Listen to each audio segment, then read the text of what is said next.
You're listening to the Lanterns Radio Network.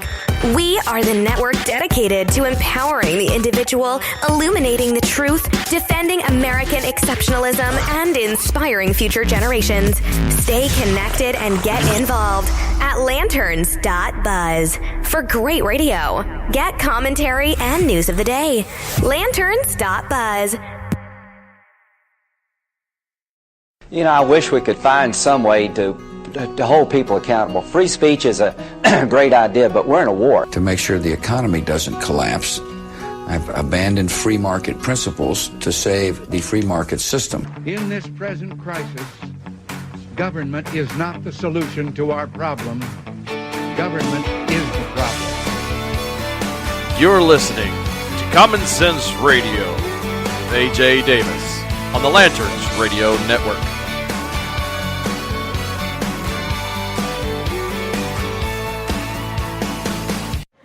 Well, what a special moment it was here on the field at USC. Jake Olson, the blind snapper for USC, actually got out on the field to do his thing, and he did it. Team was able to convert that. And, of course, Wyatt Smith, his holder, was involved with all of this. But first to you, as an individual who's been blind since 12, you played football in high school right here in Southern California. What did it mean to come out here on the field for an actual live snap in a game? Well, I'll tell you one thing, God is great, man. You look at a situation when I was 12 that, you got a kid losing his sight to be blind for the rest of his life, and to see just the beauty that God can create from that to just me out here on the field snapping, 8 years later is just amazing. And it's an awesome feeling, just something I've been working for, and just get out there. It was surreal, but at the same time, I felt prepared, proper preparation, so I got my holder here, and we've done this many times, so it was exciting, it was fun, and it's a moment that we're all going to remember for a long time. Let me ask Wyatt about it. So you lead him out on the field as you do all the time. What was it like to lead him out, and then you guys get in position as we watch that kick again and make it happen? It was really cool. Right when he got called to go in, I didn't even worry about it because we've done it a million times, and it's the same snap for Jake.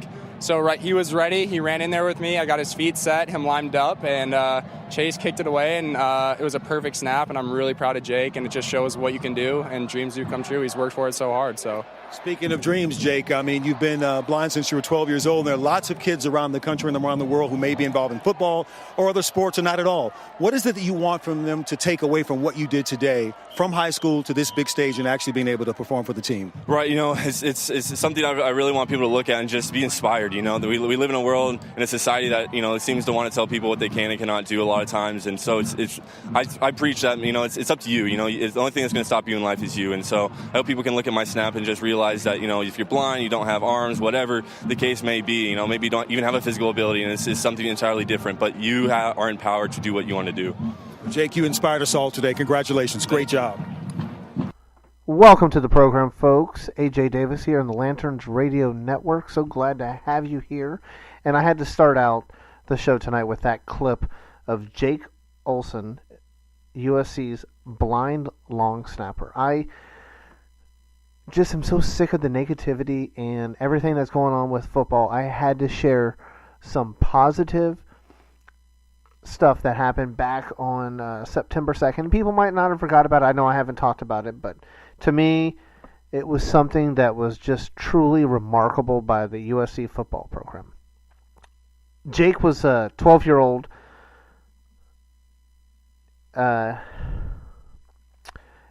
when he was 12, lost his eyesight to cancer. And he's been a part of the USC program since Pete Carroll was there. And he is on the team. He got called into the game against Western Michigan for the extra point, and he nailed the snap. And how amazing. I'm sick of seeing and hearing about NFL players kneeling for the anthem. Why don't we talk about the good stuff? Why don't we talk about curing cancer? Why don't we talk about curing diabetes, curing ulcerative colitis, curing depression? I mean, we can talk about, I can tell you what, there is 1 million plus items that I can talk about prior to the oppression of individuals that are making millions of dollars that want to stand for the injustice. To me, it's asinine, and it did not help when President Trump, who I seem to be having to defend quite a bit lately, even though I'm not a big supporter of his. Man, it's crazy whenever he's antagonizing some of these people. And I have to say, there's a big difference between President Trump and President Obama. President Trump loves America, and you can tell when he's going after the NFL players for not standing during the national anthem or for the flag. And honestly, at first, I was going back and forth with my wife today about it, and I was like, I support their freedom of speech. I don't like the platform that they're talking on because they're huge role models for the community. But if this is going to encourage everyone to take a knee instead of rioting in the streets, well, maybe that's what we should support. But honestly, you got these multimillionaires who are making millions upon millions of dollars disrespecting, and I've told you this before, and I'm trying to be consistent. That's the number one most important thing to me, being consistent and living by my principles. So Chris Pillier, the CEO of Lanterns, sent out a picture on Facebook about that reminded me, and that just boiled my blood even more about these NFL players, about they're protesting the flag, the anthem, when a show of respect for our flag goes over the coffins of the deceased military personnel every single time. How would these players stand if they have to get a flag folded for them? And I can tell you right now, I am not watching NFL. The Redskins, my team, my beloved team, was on Sunday Night Football last night. And I did not watch them. I did not watch any NFL games. And I will not until this madness stops. And to me, it's crazy. As I was out here defending Ray Lewis a few weeks back because he had it spot on. And then he's over in London with the Baltimore Ravens taking a knee. Ray, what did you just say a few weeks back? Are you kidding me? Oh, consistency is the name of the game. It didn't help whenever LeBron James jumped in for Steph Curry's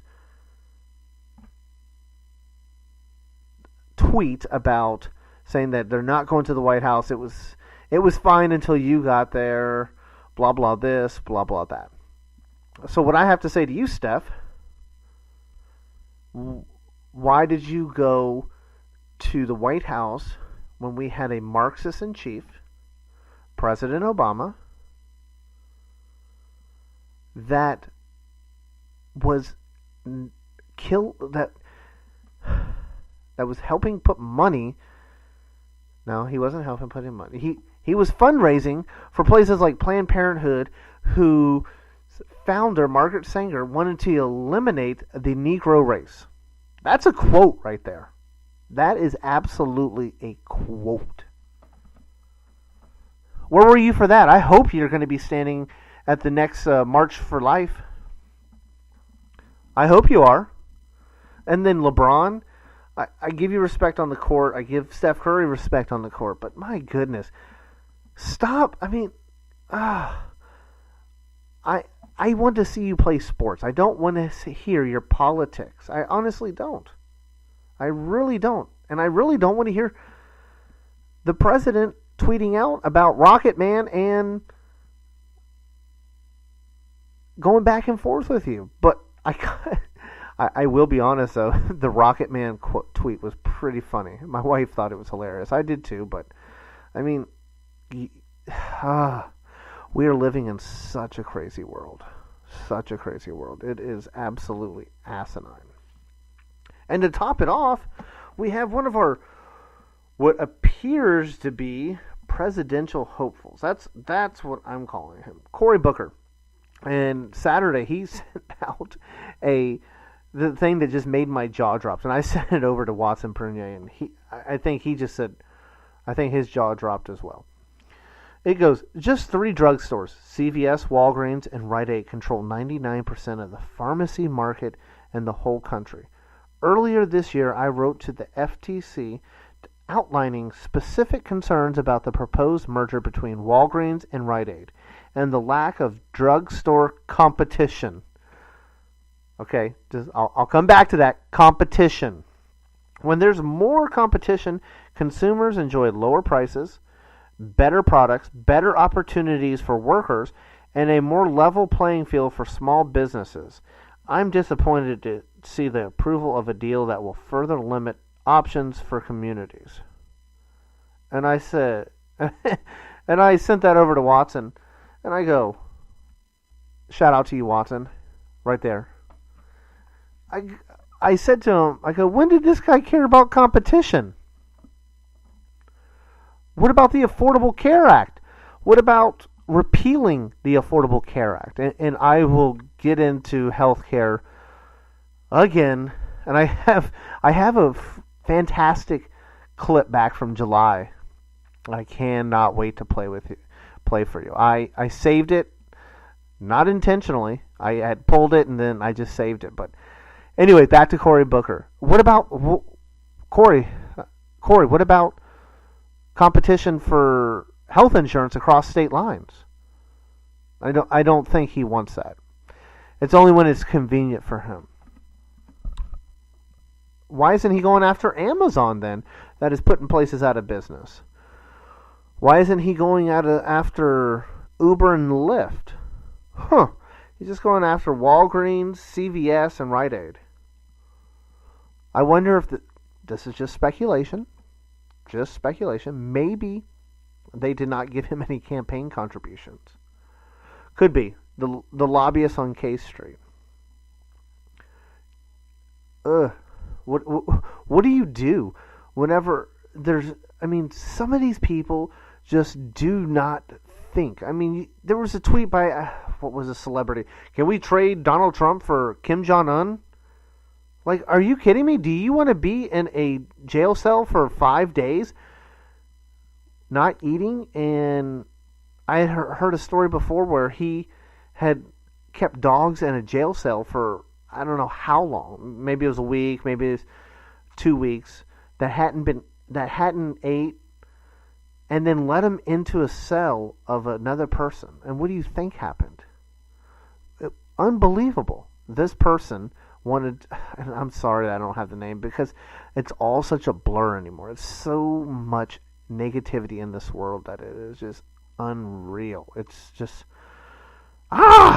makes your eyes want to burn, and you just want to go away and not hear any more of this.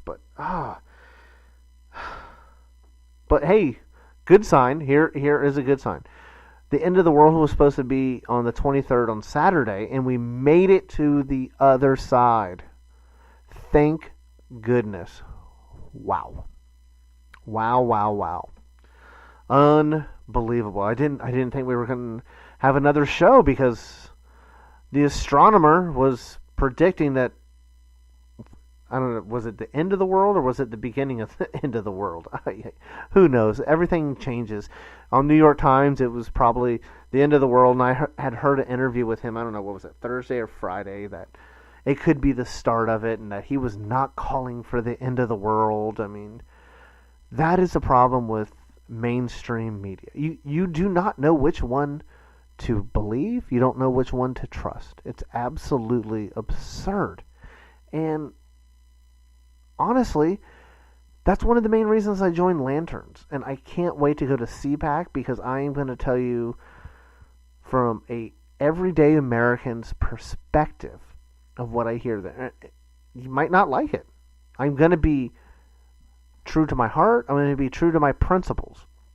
But one thing, I'm not going to sugarcoat it. There's just absolutely not. Like New York Times, CNN, and which I like to call the Chicken Noodle News Network. You don't know when these people are actually reporting, because the last 8 years has been a disaster. And you should, I'm telling you, go to Lanterns.buzz. I have a couple articles that I'm going to quote off tonight from Lanterns.buzz that are just fantastic, and it makes you think. And it's actually, one of them is, it's the virtual Congress that is needed. And I might have said that wrong. Juile Custer is with Lanterns as a writer, and she was on Battlefield Live with Chris Pilier on Tuesday this week. And I had read the article prior to Chris's show. I had planned to use it this week, and I just think it's really the right direction that we need to go, because we are losing the culture war. We are losing the media war. We are losing so much, and we need to regroup. We need to be consistent with our principles, our values, along with not backing down. We're going to go ahead and take a break right here. You're listening to Common Sense Radio on the Lanterns Radio Network.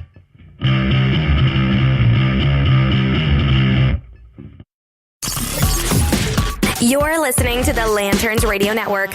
We are the network dedicated to empowering the individual, illuminating the truth, defending American exceptionalism, and inspiring future generations. Stay connected and get involved at Lanterns.buzz for great radio. Get commentary and news of the day. Lanterns.buzz.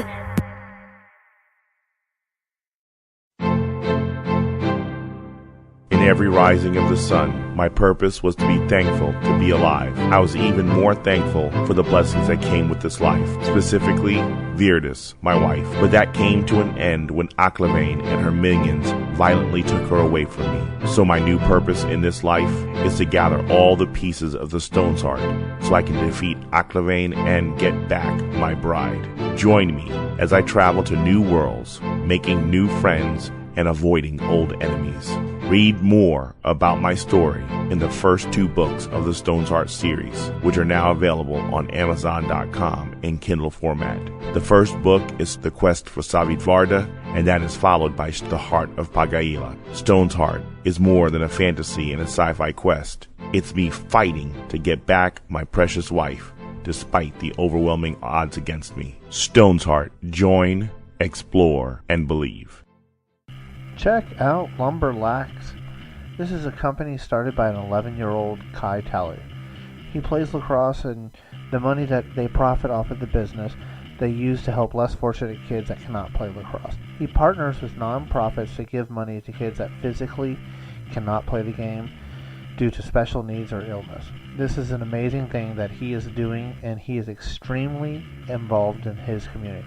Take a look at the website, lumberlax.com, or email them directly at lumberlax@comcast.net and order a custom shaft for yourself or someone else. They also do coaches gifts, team sticks. They work with people to do fundraisers and so much more. Please check out lumberlax.com, official sponsor of Common Sense Radio with AJ Davis on the Lanterns Radio Network.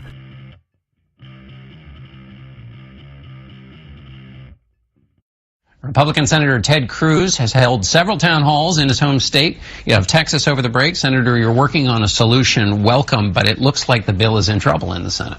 Well, John, good morning. It's good to be with you. There's no doubt this has been a rocky path to getting there, but I continue to believe we can get this done. I think there are a lot of senators who have been working in good faith, working collaboratively for a long time. 6 months ago, Lamar Alexander and I brought together a working group that ran the full spectrum of the Republican conference, and I think we're making real progress. In my view, failure is not an option. This has been a central promise Republicans have made to the voters for 7 years.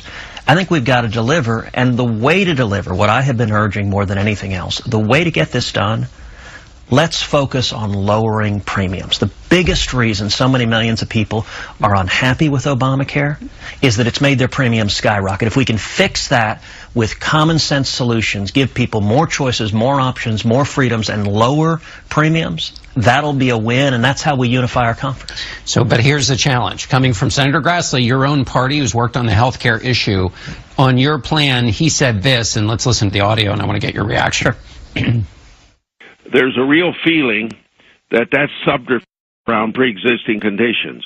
And if it is, in fact, subterfuge, and it has the effect of annihilating the pre-existing condition requirement that we have in the existing bill, then obviously I would object to that.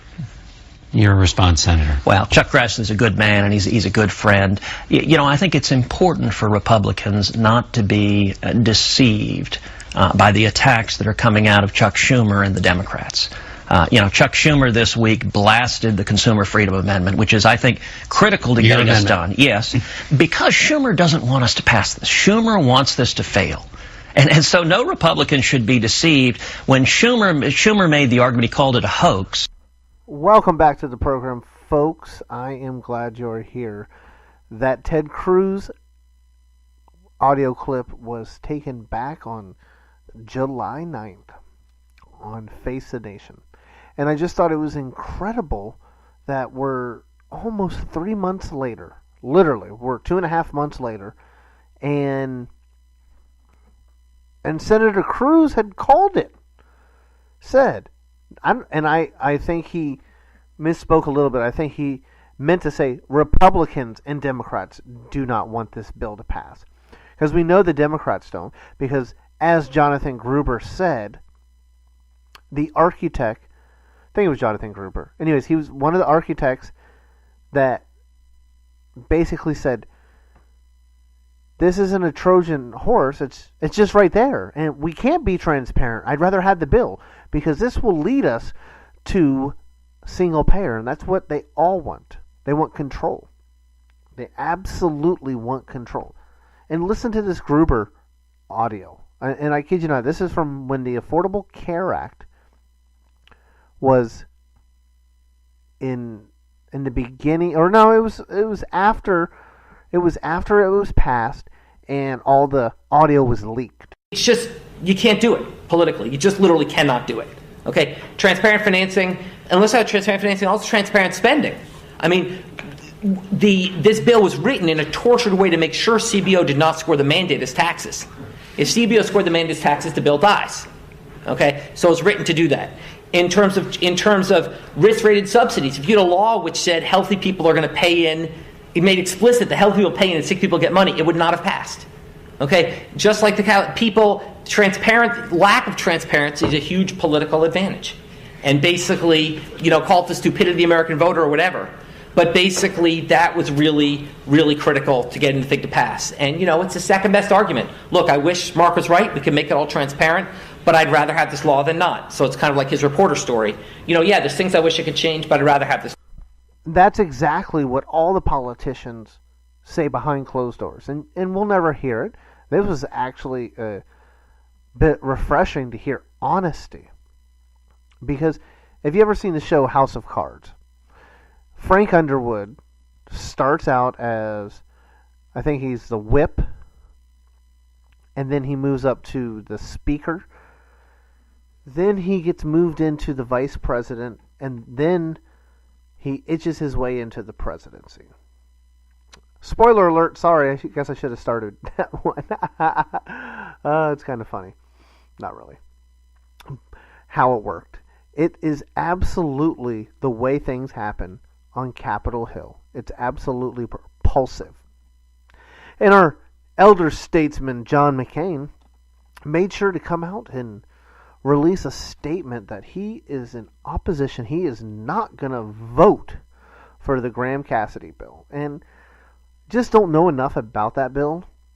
And I don't give a damn about the CBO because the CBO is just a piece of garbage, in my opinion. It's a political hack. Absolute garbage that just... It's a political tool that everybody uses. But I want to quote the elder statesman as saying, without a full CBO score, which won't be available by the end of the month, we won't have reliable answers to any of those questions. Nor could I support it without knowing how much it will cost. how it will affect insurance premiums, and how many people will be helped or hurt by it. The last bit of his press release, and I got this from McCain.senate.gov. So this was one of his press releases. I quote, "I hope that in the months ahead we can join with colleagues on both sides of the aisle to arrive at a compromise solution that is acceptable to most of us and serve the interests of Americans as best as we can," end quote. Compromise. That's pretty, well, he has a brain cancer, and John, we pray for you for your health, but I think it is time for you to hang up the boots. I think it's time for you to hang them up. And you know why he will not? He will not until he is at his last breath. It's because power, control. That's everything that politicians, he's been in there for 20 plus years. He loves it. And once I saw his press release, it made me go back to when I was at Senator Jeff Merkley's town hall here in Yamhill County, Oregon. And Senator Merkley was going back and forth about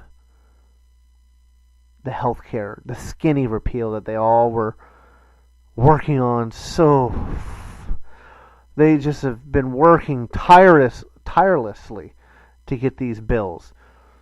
I guess the last 7 years, last 6 years. I think we're asking a little too much of these politicians to actually do something. Even the last 9 months. That's a lot to ask. It's absolutely a lot to ask. Anyways, ADD moment. Merkley says John McCain's in and out, talking to the president, talking to the vice president, in and out, in and out. Then he comes over to the Democrats and says, "Can we get done here? Can we?" And I'm paraphrasing because I can't remember exactly. I had the audio. I'll have to bring it up. Can we move to the defense authorization after this? Can we get some amendments or something like that? And Jeff Merkley goes, "Yeah, John, whatever you want. Let's end this. Let's end this right here.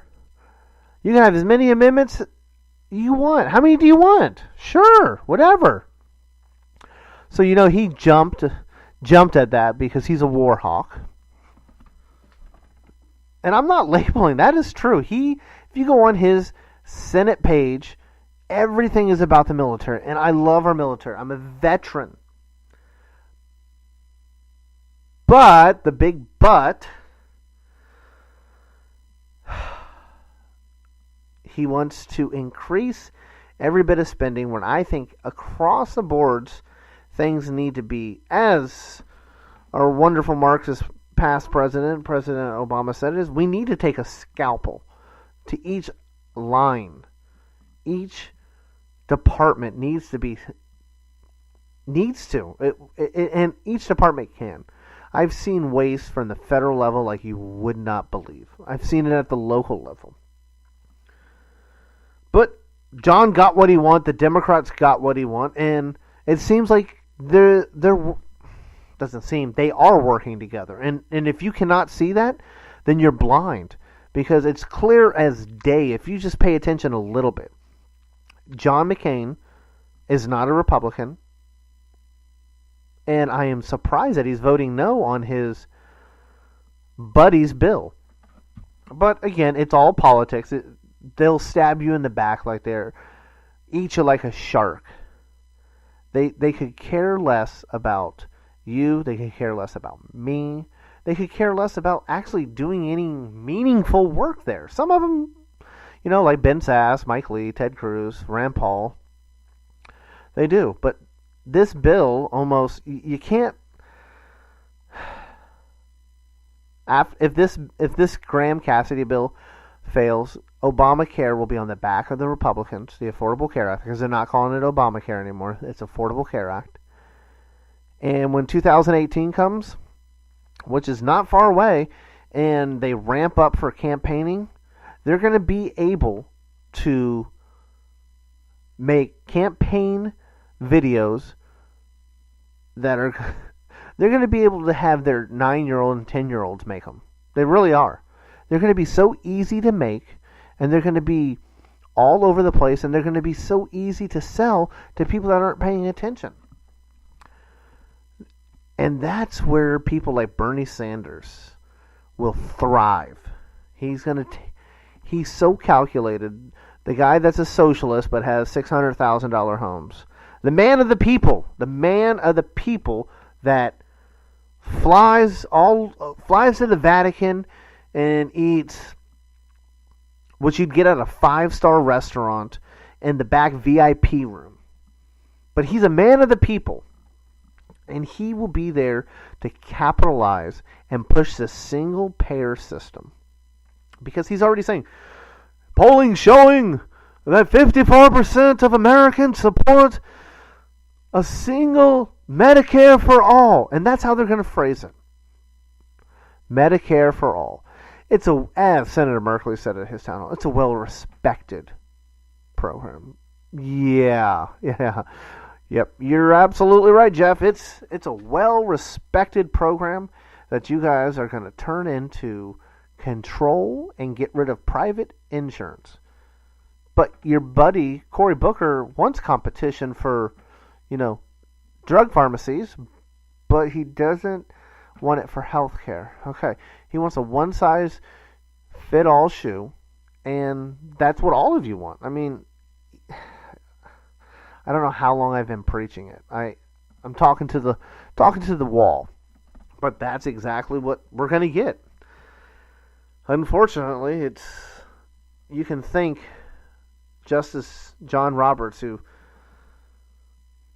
was deciding vote in the Affordable Care Act, and you just go back and listen to that clip that I played for you. Being transparent is not politically feasible for people, because I'd rather lie and write the bill in a way that the CBO does not score it, that says it's a tax, because they knew this was going to go to court and people were going to fight it tooth and nail. And when you read the bill, and I didn't read it because what was it? Remind me. Oh, I think it was 2,500 pages. You had to have a team of lawyers to read these bills. That's the problem with Congress.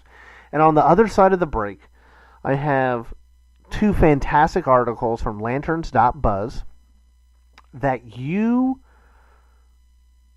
need to check out. And I will send out through either Twitter. Actually, I might have already sent them out on Twitter and on Facebook. They are absolutely fantastic. Anyways, you're listening to Common Sense Radio on the Lanterns Radio Network.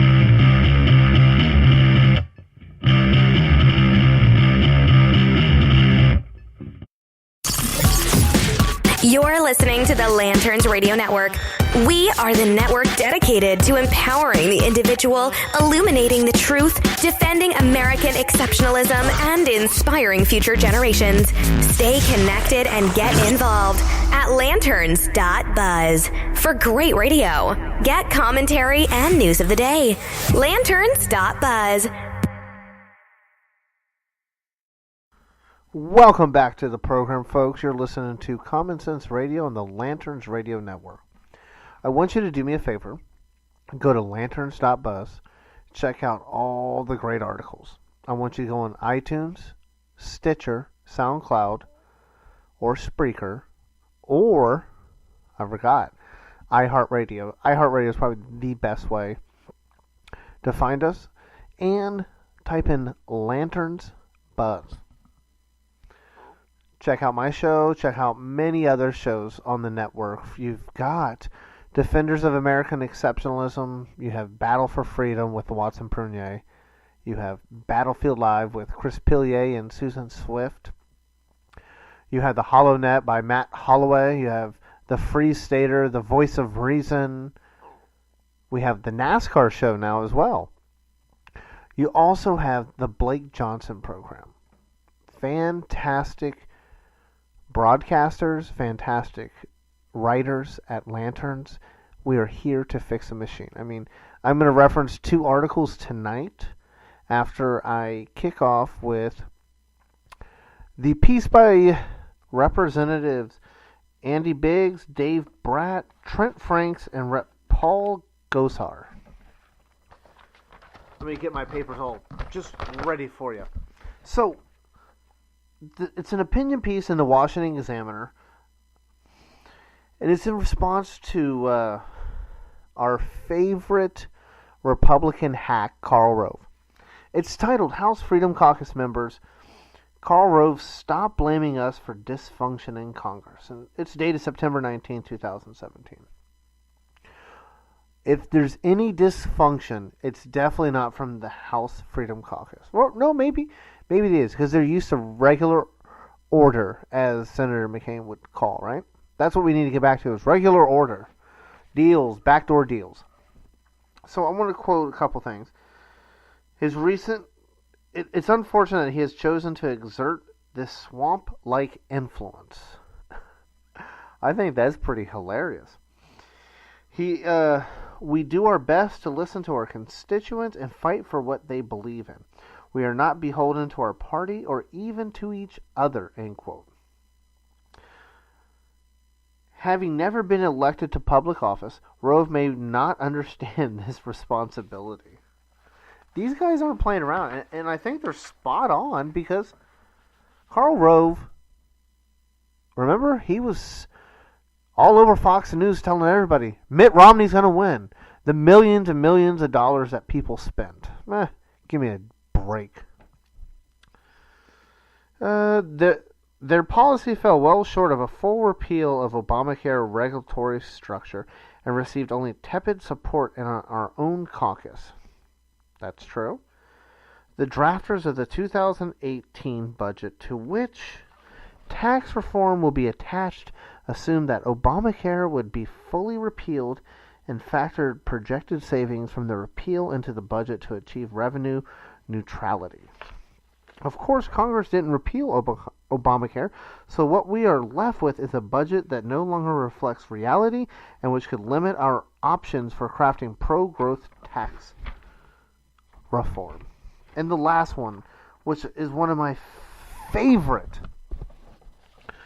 Rove should set his sights on the failing institution of Congress. If not for the Senate's filibuster and failed reconciliation tactics, we might already have repealed Obamacare and made tremendous progress on tax reform.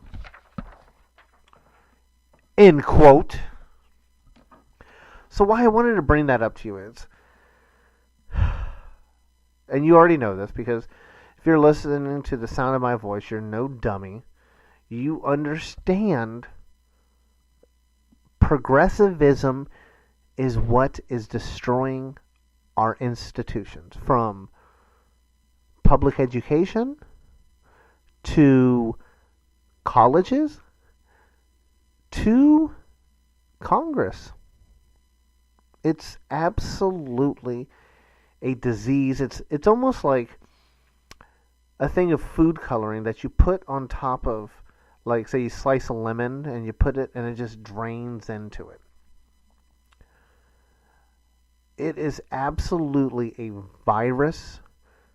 It is a problem that people, when I get to DC, they're not going to be able to change me.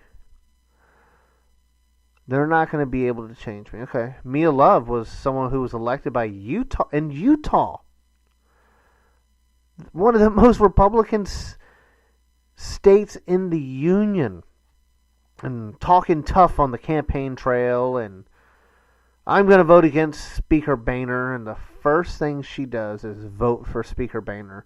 And her comments were, well, I had to. He helped me get elected. Okay, Representative Love. And it happens time in and time again. These people go in and talk tough, and yet they do not do anything to help their constituents. There's an article at Lanterns.buzz, and it is titled, How to Drain the Swamp Without Washington, D.C. Getting Involved. It's by one of our Lanterneers, Juile Custer. Actually, both articles that I'm going to talk to you about over the next 15 minutes is by Juile Custer. I think the two articles she wrote was fantastic, and it could never have came at a better time in our country's turmoil that we are in right now. And she starts it out by quoting, "Drain the Swamp was a fantastic campaign slogan which captures the nation's imagination. At this point in his presidency, it's probably not fair to expect much progress in that direction, and we can all agree Trump has his work cut out for him. I don't understand why so many Republicans are incensed that liberals are throwing up roadblocks in all directions. It's their job and should come as no surprise. It was our representatives' job for the last 8 years, but they just didn't do it. The last 8 years, I don't think they've done it for the last 16 years. But she goes on about talking, we do not need Washington, D.C., the swamp, to fix itself. You, me, her, everybody that votes. Please only do it if you're legal, because I shouldn't even say that. If you are legally entitled to, as an American citizen, to vote, please exercise that vote.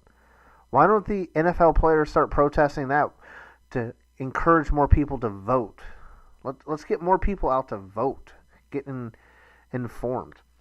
But she goes on, and the first thing, trust Congress with the checkbooks? Surely you just need a balanced budget amendment. That has become a necessity, in my opinion, because as she goes on, let's focus more on one-line item congressional floor votes, because no more bait and switch, and the pork is just something that continues to be in each and every bill. I mean, go back to the Hurricane Harvey tragedy. Congress was trying to throw in other pork spending, and the members of Congress just look at it and go, normal order. We don't need to. We don't need to focus. And she puts this in bold. The legislature doesn't want these amendments, which would certainly forcefully change the status quo in the nation's capital.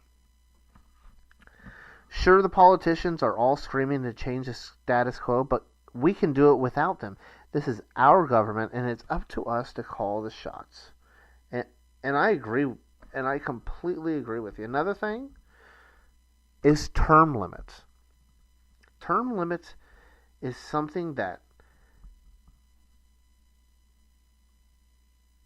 we need to force. We need it's part of you and I getting out and voting, but it is something that needs to have a constitutional amendment.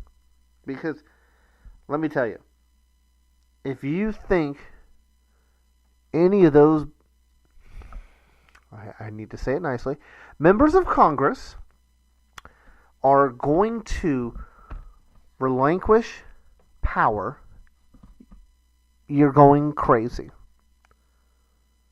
You are absolutely going crazy. But they'll say, wait a minute.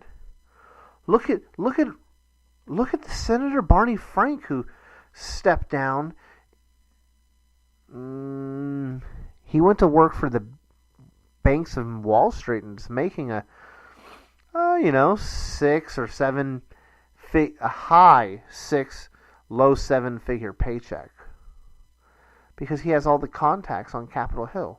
If you want something done, that's where they go. They get retired members of Congress. That's why John Boehner went out at the sunset. That's why, Eric Cantor was voted out. That's absolutely part of the reason why these people are leaving.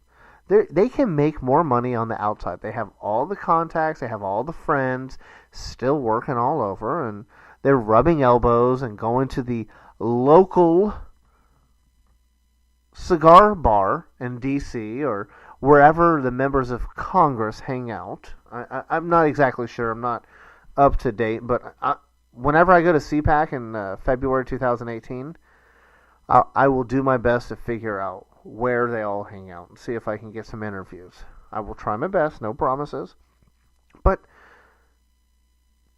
that's where I'm going to lead into the other article that Julie wrote on Lanterns.buzz. We should discuss, it's quoted, or the name of the article is, we should discuss having a digital Congress. It would crush the status quo. And there's a little picture at the top that says, we live in a digital world. And we absolutely live in a digital world where things are remarkably changing at a rapid speed. So one of the things she puts in bold is, imagine the monetary savings and the streamlining effect on the wheels of government if our representatives were to keep their sorry butts at home. Poof. They have campaign tastes on a taxpayer budget. Have you ever thought about what it costs the taxpayers for each of our representatives in Washington? They make $174,000 per year. And in the article, if you dig in deeper, members of the House receive a $900,000 annual allowance for a staff, as well as $250,000 budget for travel and office expenses, i.e. slush fund, paid for entirely by taxpayers. Each senator, on the other hand, gets a budget close to $3.3 million based on figures from the Congressional Research Service. Eating, drinking, and making merry all go on the allowance. This is also commonly referred to as an expense account. Prices are high in the capital area, so we're paying top dollar for it all. Nice work if you can get it, huh? My goodness, yes. I would be eating top of the line food. No. I would be similar to like members like Rand Paul who return money each year. Each year that he's been in office, he has returned money to the Treasury. Why aren't we seeing more members of Congress do that? I would love to see every member of Congress return almost all of that money. But it will never happen. It's control. Taxpayers save oodles of cash and lobbyists lose the easy influence they're always enjoyed. That's why you could have a congressional office for instance, in Congress, for your senators, your two senators, they could have their seats or their offices centralized in their districts, where they're going to have to see their constituents a lot more frequent than their, I go to a town hall in each county of my district each year. Oh, and this year, guess what? I did 2. And I have 5 counties. It's a bunch of crap. That's what it is. They would have to be holding to us a lot more, and I think this is the right direction that we need to go, especially with technology. I mean, for goodness sakes, you hear people having conference calls across the globe. Why can we not have a virtual Congress? It would cut down on the K Street lobbyists. It would cut down on the power grip that these people have. And for goodness sakes, we'd save a lot of money and they'd have less staff. Because when I went to Senator Merkley's town hall, he was saying, well, I have these staff members that stay on the ground in Oregon and blah, blah, this, blah, blah, that. And my staff that's back in D.C. working away for you. Just working away for you. Yeah, my butt. Here's another thing. Elected to work for us, they shouldn't have any illusions about their place. They need to have a dose of reality. And not a single one of them, I can promise you, will ever introduce a bill for this. There'll be some there could be some members of Congress that actually have a backbone and actually think it's a good idea, but the majority of ones like Chuck Schumer, Nancy Pelosi, Maxine Waters, who else? Bernie Sanders, Cory Booker, Keith Ellison, the usual suspects, John McCain, Lindsey Graham, Jeff Flake, Peter King. Those guys all enjoy going to the Capitol every day, going down to the congressional gym, going down to the congressional cafeteria, and eating for free because they're not paying for that stuff down there. Guarantee you not. Guarantee. They enjoy being able to work backroom door deals with each other face to face and pulling other people in to play politics as usual. It's absolutely an asinine thing, but there's no better way to limit power than to enforce something like that. And we have to at the grassroots level. That's something is when I go to CPAC, and I'm sure I'm praying to God that I get to engage with some politicians, and this will be something that I promise you, I'm going to start doing a little more research. I'm going to print Julie's article out. I'm going to share the heck out of it, and I'm going to try and press as many people as I can on this when I'm at CPAC. It's going to be an interesting time to see their response, because who have you heard talk about something like this? And this is something that will fix the machine.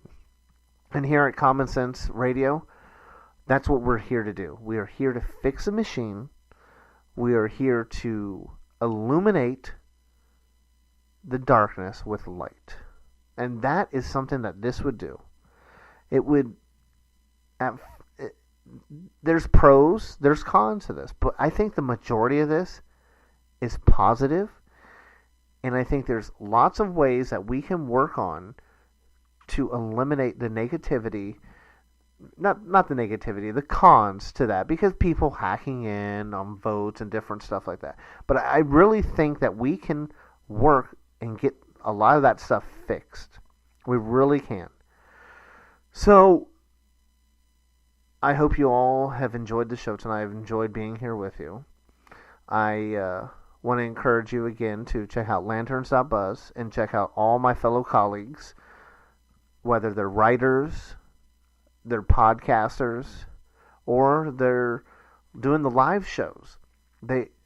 Everyone's has a job. Everyone's putting in work, and I really hope you enjoy it all. Anyways, you're listening to Common Sense Radio on the Lanterns Radio Network.